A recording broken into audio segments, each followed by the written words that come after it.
15세기 초 조선의 바닷가의 새벽은 조용하지 않았습니다. 남쪽 바다로부터 불어오는 피비린내 나는 바람, 바로 왜구라 불리는 해적들의 시대였습니다. 이들은 단순한 도적대가 아니었습니다. 마을을 불태운 뒤 곡식과 가축은 물론 사람까지 배에 실었습니다. 남성은 노예나 뱃사람으로, 여성과 아이는 일본 본토나 대마도로 팔려갔습니다. 대마도는 조선과 일본 사이의 회색지대였습니다. 생계의 절반 이상을 해적질에 의존하는 대마도, 사람들은 조선 바닷가 마을을 쉼없이 노략질했습니다. 가족의 생이별은 일상이 되었고 해안가 마을의 통곡은 말을 날이 없었습니다. 새로 건국된 조선은 이들을 막기 위해 수군을 보내고 성을 쌓았지만 신출귀몰한 왜구를 완전히 막기에는 역부족이었습니다. 한번 끌려간 사람은 돌아올 수 없는 사람, 곧 죽은 사람으로 여겨졌습니다. 국가는 무력했고 백성은 체념했습니다. 바로 그 절망의 한복판에서 역사는 누구도 주목하지 않았던 한 남자를 무대로 불러냅니다. 왕도 장군도 아닌 변방에 이름 없는 관리. 그의 손에는 칼 대신 말과 글이 들려 있었습니다. 이야기의 시작은 지금의 울산, 당시 경상도의 작은 포구입니다. 이곳에 이해라는 이름의 아전이 있었습니다. 아전은 양반 사대부가 아닌 행정실무를 담당하는 하급관리였습니다. 대대로 그 지역에 뿌리내리고 살아가는 백성들의 삶과 가장 가까운 곳에 있던 사람이었죠. 이해는 왜구의 침탈로 유년 시절 어머니가 납치되는 참극을 겪었고 어머니를 반드시 찾겠다는 결심을 하게 되었습니다. 1401년 그의 상관이 왜구에게 납치되는 사건이 발생합니다. 모두가 속수무책이었습니다. 적진에 들어가 사람을 데려온다는 것은 자살 행위나 다름없었기 때문입니다. 바로 그때 이해가 나섭니다. 제가 가겠습니다. 가서 반드시 구해오겠습니다. 그는 조정의 명도, 군대의 지원도 없이 오직 사적인 의리와 책임감으로 스스로 적진으로 향합니다. 그의 무기는 오직 하나, 명석한 두뇌, 뛰어난 통찰력과 담력이었습니다. 그 무기를 바탕으로 한 목숨을 건 단판 끝에 그는 기적적으로 상관을 구해 돌아옵니다. 이는 무력 없이도 사람을 구해올 수 있다는 전례 없는 가능성을 증명한 순간이었습니다. 또한 왜구들조차 그가 진정한 조선의 관리이자 충신이라며 감탄하였고 특히 왜구 수계의 비구로고는 이해에게 크게 감동하여 이해를 비롯한 조선의 관리들이 안전하게 귀국할 수 있도록 배려했다는 일화도 전해집니다. 이 소식은 곧 한양궁궐, 강력한 왕권을 휘두르던 태종의 귀에까지 들어갑니다. 신리와 능력을 중시했던 태종은 이해의 담대함과 능력을 높이 샀습니다. 태종은 이해의 충성을 가상히 여겨 그와 그의 일가에게 아전의 역을 면제하고 벼슬을 내렸습니다. 이를 계기로 이해는 중인계층의 아전 신분에서 벗어나 양반 사대부로서 전문 외교관의 길을 걷게 된 그는 곧 국가적인 임무를 부여받습니다. 1419년 세종은 계속되는 왜구의 침탈을 근절하기 위해 대규모 정벌군을 보냈습니다. 총지휘관 이종무를 비롯한 조선 수군과 육군은 200여 척의 전선과 1만 7천여 명의 병력을 이끌고 대마도로 향했습니다. 조선군은 왜구의 거점을 공격하고 선박을 불태우며 수백 명의 포로를 구출했습니다. 그러나 섬의 험준한 지형과 주민들의 생활 기반이 해적질에 있었던 탓에 전쟁만으로는 근본적인 해결이 어려웠습니다. 기의 동정 이후에도 왜구의 약탈은 형태만 바꿔 계속됐고 세종은 무력과 함께 외교를 병행하는 전략을 모색하게 됩니다.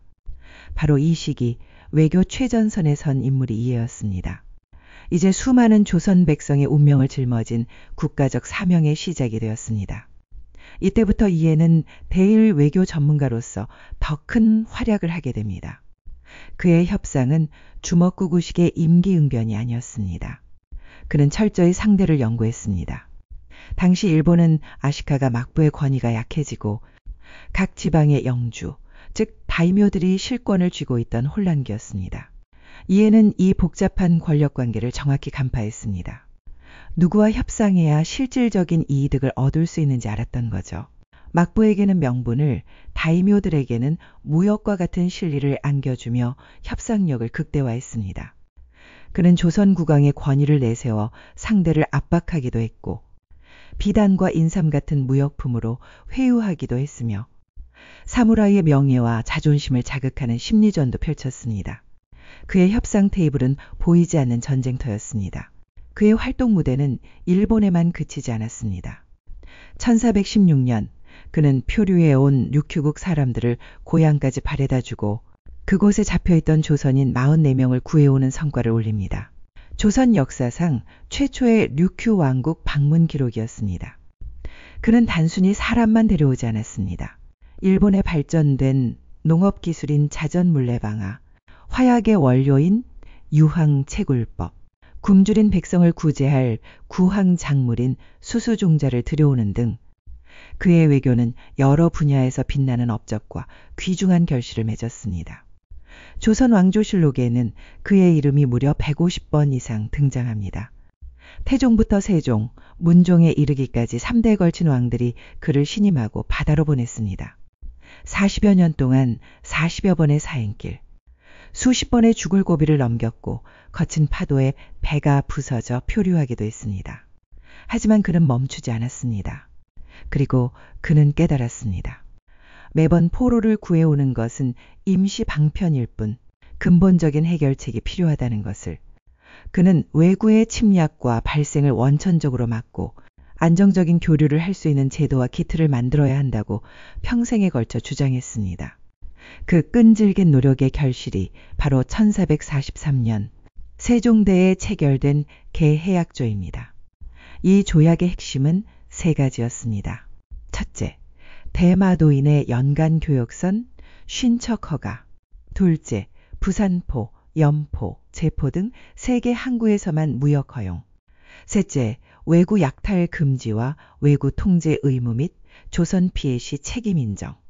세종실록 25년 1443 12월조에는 이해가 일본과의 통상을 정하여 바다를 안정시켰다라 기록되어 있습니다.